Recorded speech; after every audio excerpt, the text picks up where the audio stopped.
Welcome to the Day 9 Daily, where ordinarily we learn to be a better gamer, but it's Monday, therefore it is time to dick around. I'm Day 9, and ordinarily I'd hop into this game, but I'm having fun telling doctor stories. Honestly, I will note that I just get totally freaked out by not that significant stuff. Like, for instance, if I'm at an event, if I'm putting the event on, and someone comes up to me and says, Sean, the CEO, the president of the company that sponsors this event is that man there in the front row, and he's looking to this event to decide if his company is going to go into gaming or not. You have to do the best job of your life, otherwise you will completely cut off funding for this event for all time. Now go cast and be happy. Under that sort of pressure, I function great. I'm fine. I'm always like, you got it. I can handle this. And I go into hyper mode. And I'm like, and I can do it, right? But if my rib is a little achy and I don't know why, just freaks the shit out of me, man. I can't even handle it. Like, if I have mail and it's like from the IRS, I'm like, oh, let me just put this in this pile and go to Germany and then forget about it so I don't have to open it up. I actually opened up a letter from the IRS that I had from March today. From March. That's how long it took me to get it. July, or August is the month we're in right now. And it just said, we received your taxes. Freaks me right the hell. I can't handle it, right? Even going to the ophthalmologist, just I'm always like scared because my vision is bad, like really bad. To the point where when I was young and I had to go to the optometrist, it bothered me so much that when he would leave the room, I would turn around and memorize the letters on the wall because I didn't want to be wrong. Because it was always so scary every year. And Sean, what does that say? Huh. Wow. Your vision is declining, Sean. It's getting quite a bit worse. The day I tried to memorize the back, I had like a +3 in this eye and a -9 in this eye. It made no sense. Like I puked because the vision was so messed up, and I walked in little circles. I didn't care. I was done with the whole process. But I don't know if any of you, I think I mentioned this. I had not LASIK, PRK. It's basically LASIK in this eye, right? Recently, like that's why I was gone last week. Is it's like every medical procedure you could ever imagine. I traveled too much, packed them all into 1 week, got PRK done on this eye, and there's always, I cling on to anything that will freak you out. That's why I make the WebMD jokes. I go to WebMD anytime I'm feeling a little achy, and I'm like, what's wrong with my body? It freaks me out. So when I'm there, they're saying things like, oh, you could do LASIK or PRK, but you know, the military does PRK, so it's really reliable. They like that a lot. And I'm like, really? Why don't they use LASIK? And they say, well, with LASIK, you know, they cut a flap in the cornea and peel it open, and then they shoot the laser in there and close the flap. But sometimes, you know, if you're a military person and you get struck in the head, it can just rip the flap clear off your cornea. And I'm like,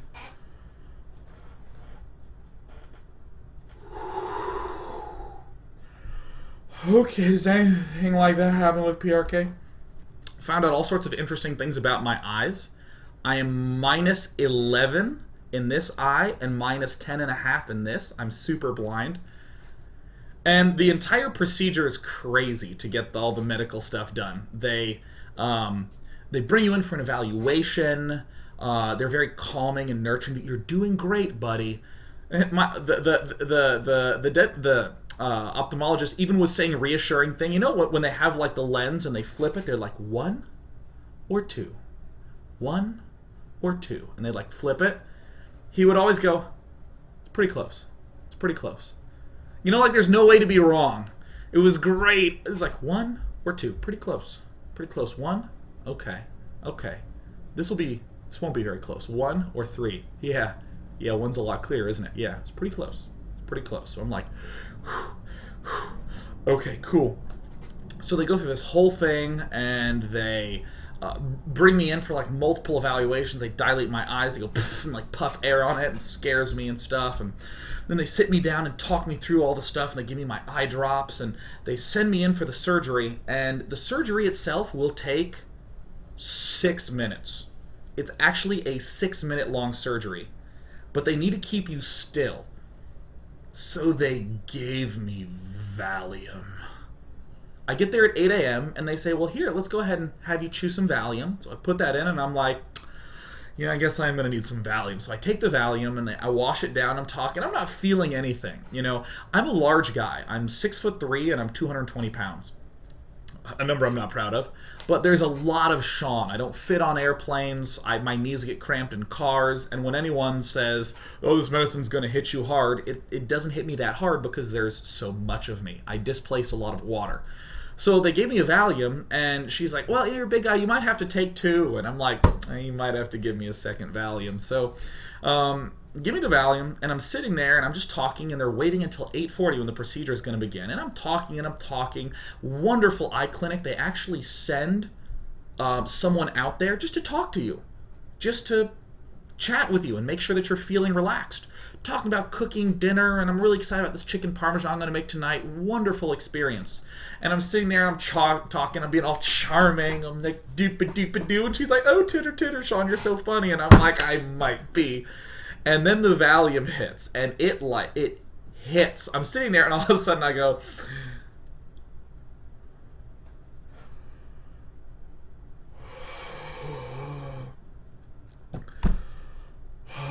it is this surreal feeling, and I'm just like, oh, and I became poignantly aware of my face, and I was like, oh, and then I found my eyebrows, and I just start petting my eyebrows, and I turned to my mom, who was there, because again, all medical things freak me out, so I brought my mom. I was like, Mom, my eyebrows are so soft. Touch my eyebrows. And she's like, Sean, shut up. We're in a clinic. Stop it. I'm like, no, seriously, they're so soft. And I'm just sitting there, and I'm just like doing this, and I'm like, my eyes are open, like when Neo came out of the pink muck and realized the Matrix was all a sham. That's the expression. I was like, oh my God. Oh, look at all the equipment they have in this room. This is amazing. So they eventually take me into this thing, and she's like holding my hand, and of course I'm a guy, so I was like, you don't need to hold my hand, I can walk in there. And then I took a step, and then I was like, give me your hand. Give me your hand. I held her hand, she walked me in. And then the procedure happened like it was at the pace that people change tires in NASCAR. They just like threw me down. Your eye's good, right? That's how it was. And they like put you down and they strap you in.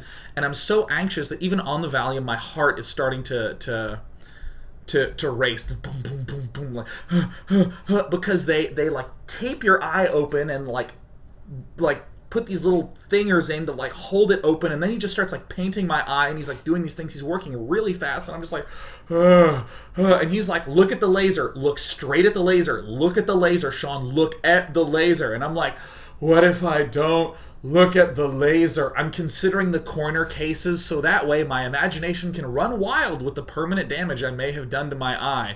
And then pulls me right on out. 6 minutes, that's all it took. Walk me out. I go to sleep for like 6 hours. It was amazing. And then I could see out of this eye. It was really weird, but they put on this protective lens because it needs to heal. So it's a little blurry in this eye right now. And I was doing good. I got back home on Friday, and I'm feeling good. I went out and got some dinner. I had some ramen, which I should get some ramen tonight. I love ramen. And I'm sitting there, and all of a sudden my eye starts to hurt. And it's really hurting. It's actually starting to kill. And then by like 10, 11 p.m., my eye hurts. it's the tears streaming down my eye, like, constantly. And I'm like, I'm taking all the meds. I'm wearing the protective bionic eye guard they have. And I'm just like, oh, it hurts. And I'm like, well, maybe I'll just go to bed like an idiot, not worry about it. And I get up the next morning, and it still hurts, and I'm scared. So I call the doctor on a Saturday morning. This is before I did the TSL cast with DJ Wheat. I call him, and I say, I'm a little worried. Let me tell you what happened. And I go on this elaborate story about maybe I wasn't drinking enough water and my eyes are dry and I took the meds at this time and maybe someone lightly bumped it and I think it's bad. The lens is there. I looked and I have a photo of my eye if you want. But it hurts. What should I do? And he actually says, well, it should hurt, Sean. We cut your eye open with a laser. And I was like, well, I mean, I've had eye pain before, but this is quite bad. It's quite dry, and it hurts, and I'm upset, and I'm worried about it. And he goes, well, Sean, we cut it with a laser, so you're actually having a large hole in your eye that has to heal, so it should hurt. It'll be sensitive. And I'm like, oh. So I'm fine, right? And he's like, yeah, it'll be, just keep putting in the moisturizing drops. It'll heal. And I'm like, oh, you cut it with a laser. And he's like, yeah, a laser. I'll see you on Wednesday. And he just like hung up. It's like, oh, my eye's okay. Manfred, my eye's gonna be fine. And the pain totally went away. It was totally fine. I found out eventually through continuing to question him that the lens they put in has a numbing agent that wears off a little bit. So it's actually, my eye was numb and then it wore off and then it hurt and now it's healing, so it feels fine. And now it's great. I strongly recommend it if you want to do it, but scared me to death. What if when my friend bumped what if I have a supraorbital contusion on my eye? And I'm going to be blinded. I'm going to be like the casting pirate. And like, yar, the Zerg player. Early expanding mateys. Yar. Let's do some StarCraft. Here's the final game. From LWYS, Lewis, down in the bottom left. And up in the top left, we have the enthusiastic fellow, Latromy. Now, a lot of you are going, oh, Latromy, that's quite catchy. I wonder what that is. And I'll just tell you straight off the bat that it is the word immortal backwards. Yes, immortal backwards. Latromy. Latromy, I see. Yeah, says Latromy. Never really noticed it. Latromy talking about his hatchery. The hatchery is actually quite a well-designed piece of art in the middle. Excellent. This is actually pretty impressive, the animation quality and the texture mapping that they have. Have you even looked at the creep? Look at this. Look at all the waves and the ripples that are going over here. This is actually on medium graphics settings. I actually don't have my things maxed out because I'm streaming. Look, there's a lot of mediums and lows still. Whoops, almost just quit the whole game right there. No, damn you, says Latromy. He's a friendly fellow. He likes to chat and etc. Yeah, stop that. It hurts. Latromy. Getting in. He may only attack worker lines. That is his goal. Now Latromy is going to go ahead and throw down a hatch and cancel into an evolution chamber. Wait a minute. Wait a minute. Don't ask, says Latromy, a zealot being chrono boosted out. It's a Funday Monday thing. It's getting hit, it's getting hurt. We just started a spawning pool. It's a little bit late, no big deal. Remember, why is this? Why is he building this here? Because he's only allowed to attack workers. The only attack worker Funday Monday. Get the workers. Get them. Get the workers. It didn't work. Fail. Damn, says Latromy. Damn, says Immortal backwards. Better transition to something normal. Getting a Baneling nest up. Excellent. You so loco. Pollo loco? Of course, he's referring to the fast food chain. LWYS does the fairly standard multi-gateway follow-up. All things are good and well in the wild. And now Latramy, getting ready to move out. In this game, he may only ever attack workers. Wait, was I allowed to defend? Of course you are permitted to defend, you young little noob. He goes in, he sees the probes, he kills off 1, he kills off 2, he kills off 3. So far so good for excellent. Didn't pan out. Back home in the main base, we have some spine crawlers, queens, everything looking oh so normal. Now, our hero Latramy says, "It not Monday, it is in my heart." God, I love you, Latramy. Oops.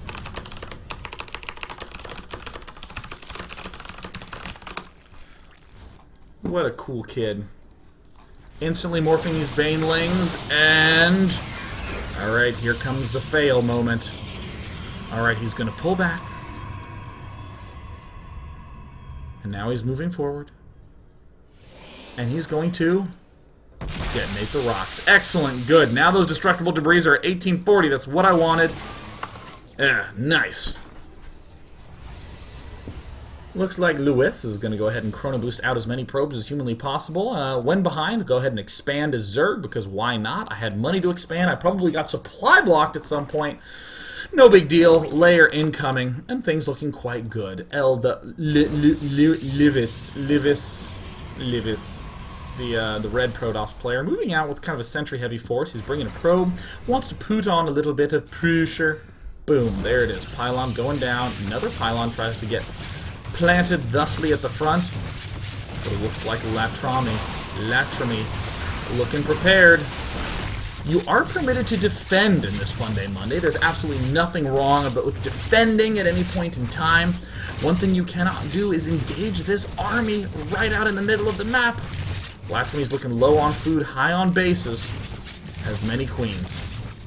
Here comes Lewis.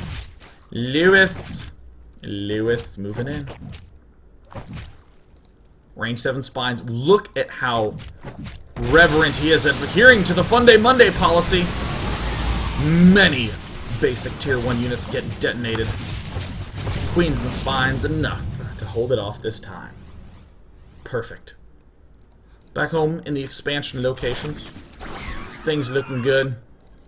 An attempted counterattack deflected everything that was thrown at him. Things getting poked to death. Still, too many queen spine for Lewis to break. Latramy stays alive. And suddenly Lewis goes, wait a minute, maybe he has an expansion up here. Oh! Quickly, redirect the attack.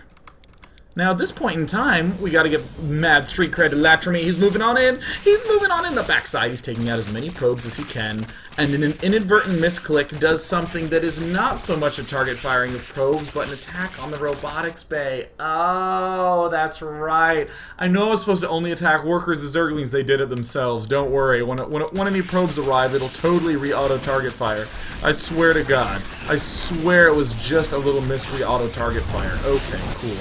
In the meantime, queens are really good. I don't know if a lot of Protosses knew this. I think that the general opinion from Protosses are that the queens are fine with range 5, that actually if queens had range 9 on ground, that it wouldn't actually be that much of a difficulty to deal with. I think that's what the Protosses are generally thinking. I'm lying. Just saying that in case someone was already creating a Reddit thread. Day9 thinks queens are underpowered. Quickly, upvote. Do you agree? Do you disagree? It's Funday Monday. We're not doing StarCraft. Give him range J. Queen's pretty good unit.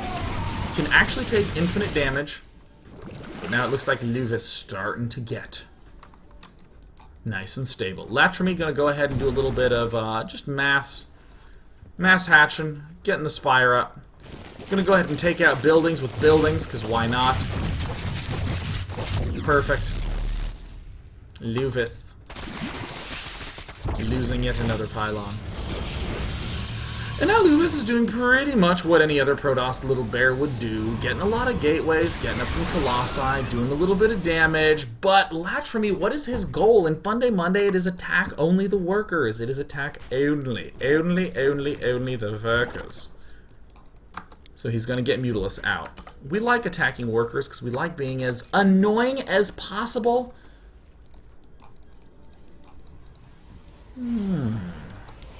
Per usual, the Protoss takes a third base. This is absolutely impossible to deal with. 15 Banelings being morphed in because, fuck it, why not? Banelings rule. And suddenly, we see one of, again, the same reasons we saw in part 1 of why we like to do the attack workers only. Puts the opponent on the tilt! Oh, the Wakers. Oh, let me just go down here.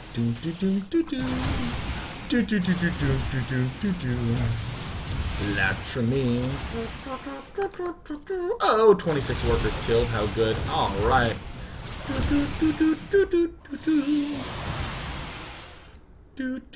Oh, look, there's no workers here. That's fine, it's a mineral patch. Killing the workers. Killing some of this other stuff.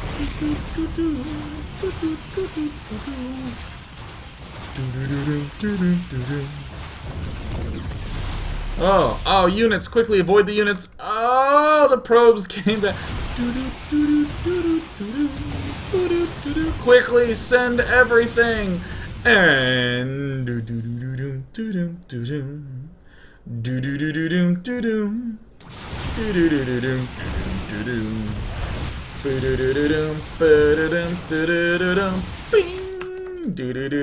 oh no! 8 workers. Oh wow! Latramy killed more workers than he has.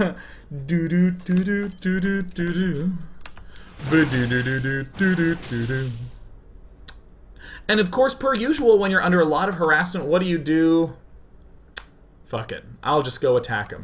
This is, I think, the most standard, predictable response. Now, what I would do on a Funday Monday, let's go ahead and make fun of the most easy to make fun of person in the universe. Alright, okay, cool. If this were like a Newbie Tuesday or like a regular daily, I would probably be something like, wow. Now listen. The most important thing, I gotta fucking stop doing this. I call everything the most important thing. Always. It doesn't. You know what's the most important thing to know about PvT? You know what is the most important? I know I do it. I'm trying so hard to stop. It's hard to keep track of everything that I wanted to do in a daily and not fall back on these bullshit phrases I do all the time. But most important thing for me to do as a caster is to be aware of it. It's the most important thing, right? Now, and again, in a Newbie Tuesday or regular daily, I would say, now, a classic mistake, you'll hear me say that a lot, a classic mistake is when you're under a lot of pressure, you just counterattack and try to win. A classic mistake is to do that. But the most important thing you want to do is not try to counterattack. But it's Funday Monday, so what I do is I talk about how I do this too. You ever done this, right? You move out, you go ahead and you're just like, well, I don't have any workers. Fuck them. I'm going to attack. I don't care if I have a low red bar down here. My red bar up here is nice and big. Now, what I love so much about Latramy is that with his opponent having 8 workers, Mutalisks going for the workers. We have some Overlords full of Banelings going for some workers. This is the most normal thing in the world. This is the most it's like the most normal thing in the world. Anyone playing the day 9 drinking game just had to go to the store to get more alcohol. This is a classic mistake that Protosses do is not building Colossus, because it's the most normal thing in the world to just 1A and win the shit out of the game easily. But no big deal. Looks like we've halved his worker count. Here comes the quickly kill the workers. Kill the workers. Alright, looks like we're going to be doing a base trade. Kill the workers! Kill the workers! Well, it looks like it's going to be a base race situation. He has the Nidus network. He's trying to build it. He needs some way to retreat.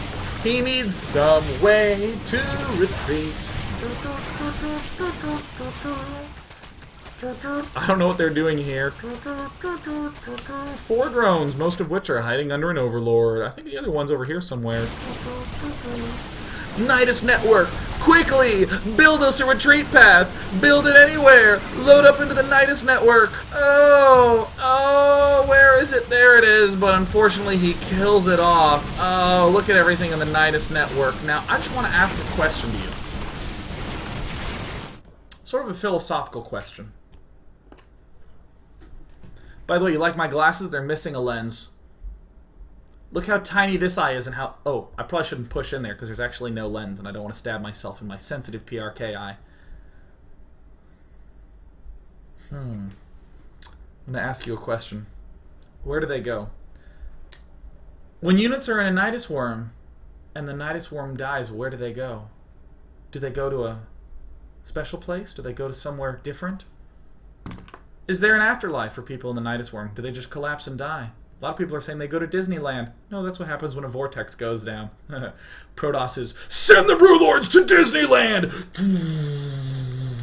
Yes! Send the Archons to Disneyland along with them! Because on the return trip they'll be clustered up and I can fucking kill them. The analogy kind of fell apart along the way, but that's okay. The interesting fact about a Nidus network is that if the units inside the Nidus network, like the Nidus network dies, they just stay in Nidus network land. So if you rebuild the Nidus network, you can actually get them out again. That's one of those little known facts of StarCraft 2. So for instance, let's actually hop back in here and just see, okay, so Latrami is at 108 food. Watch this. So they're gonna hop in here. They're going to hop into the Nidus network and just watch the units lost tab and his food supply. These units are going to disappear, but it's going to stay the same. So notice what happens. Oh, actually, he fucking lost all of them. Oh, wait, that's right. All of them died. He just lost everything instantly. Let's go ahead and see that again. Look at this. There's no such thing as Nidus land. What are you talking about, you nerds? Watch this. Okay, here we go. Here it comes. Look at the resources lost, and boom! Deflam pops up by 3K. How many drones did we have? Well, do those show up on the workers killed count? You bet your ass they do. Excellent. Latrami, aka Immortal Backwards. ... Wait! Wait! Oh no! What happens? Wait a minute! If a Nidus dies with units inside it, ... What the fuck? Oh my god, fuck! Alright, now, we're in a base race. We're in a base race. We have 14 drones. We're in a base race. We're racing bases with our opponent. Let us conserve all our units. Let us conserve all of them by crashing these banelings into gateways. Good. Oh, let's kill quickly. Let us plummet our own supply down. Maybe we can even crash these into the destructible rocks. That'll help. That's good. Ermagerd, Burnlings, quickly kill off everything. Run! Hold on, we gotta see that in action. We gotta see this in action. Alright, here it comes. Run! Get him out! Get him out of there! Run! Quickly get to the creek.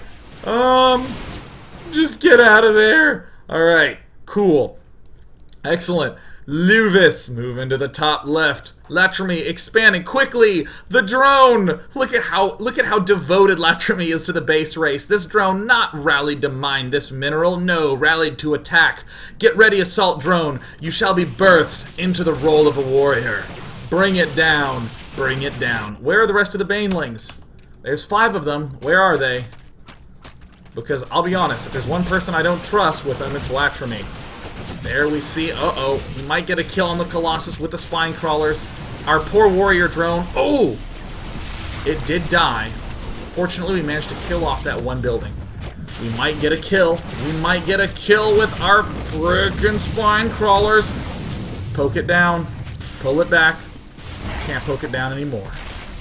We're just building hatcheries willy-nilly. The adrenaline going through Latrami's system is astounding. He's not typing anymore. He hasn't said anything in a while. His last statements. What the fuck? What the fuck? I like people saying Dronan. Dronan the Barbarian. That is the name of the warrior drone. Thank you, chat, for that pun I couldn't find. Dronan the Barbarian. Taking him out. Taking him out. And GG. GG.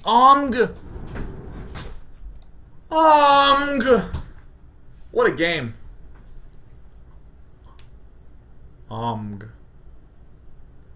I was in this 1v1 this one time, and then I won with almost no buildings, and I was like, And of course, that Tremuse says, is going to go into next game. Shaky submitted it to the Daily, Day 9. This game was crazy. And of course, the replay title wasn't Cool Base Race. It was Funday Monday, OMG Base Race, what the fuck, must watch, .rep. Windows didn't want me to originally move it to the folder, it wouldn't read properly, so I just shortened it to DAT. DAT Immortal. So that's going to be it.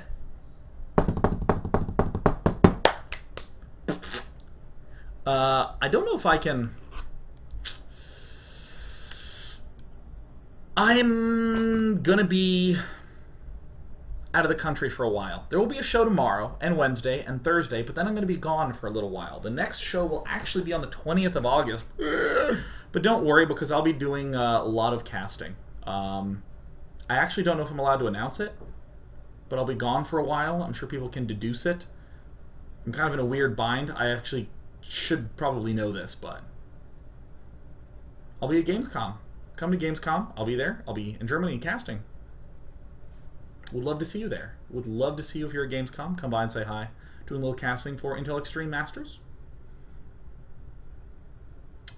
So I just announced it, so it'll be good. I'll be there. You should be there as well. I'll see you there. And it'll all be, if you go to day9.tv, my website, you'll have all the links to all the things that we'll be doing, all the streams. So without any further ado, I'm going to go create an event for tomorrow's daily. Damn it. I will do a Zerg versus Zerg, Ermagerd, Zerg versus Zerg, and post all the things, Lee. I'll see you on Wednesday and Thursday. Oh, next week's Funday Monday. Next week's Funday Monday for the 20th of August. One topic that I've been trying to do I've been trying to fucking do it for so long. It's a simple one. As Terran, you may not, you can only defend and you have to win with nukes. It's pretty easy. Only defend and win with nukes. I like ones that are just simple and clean and easy to state. Select was doing this on his stream a while back, and I was like, damn you, Select. Stealing my thunder. But of course now it just means that I'm stealing his thunder. Thanks for the thunder, Select. You're so beautiful, but not quite as beautiful as Dignitas's bling. Oh my god. That guy blew me a kiss once and I caught it. Is that weird? I mean, my hand was already up and I was waving. He was just like, bye, Sean. And I just caught it and just held it close. I put it down after I was done. I didn't do anything with it. But, you know, but I caught it. I'll be back. See you tomorrow.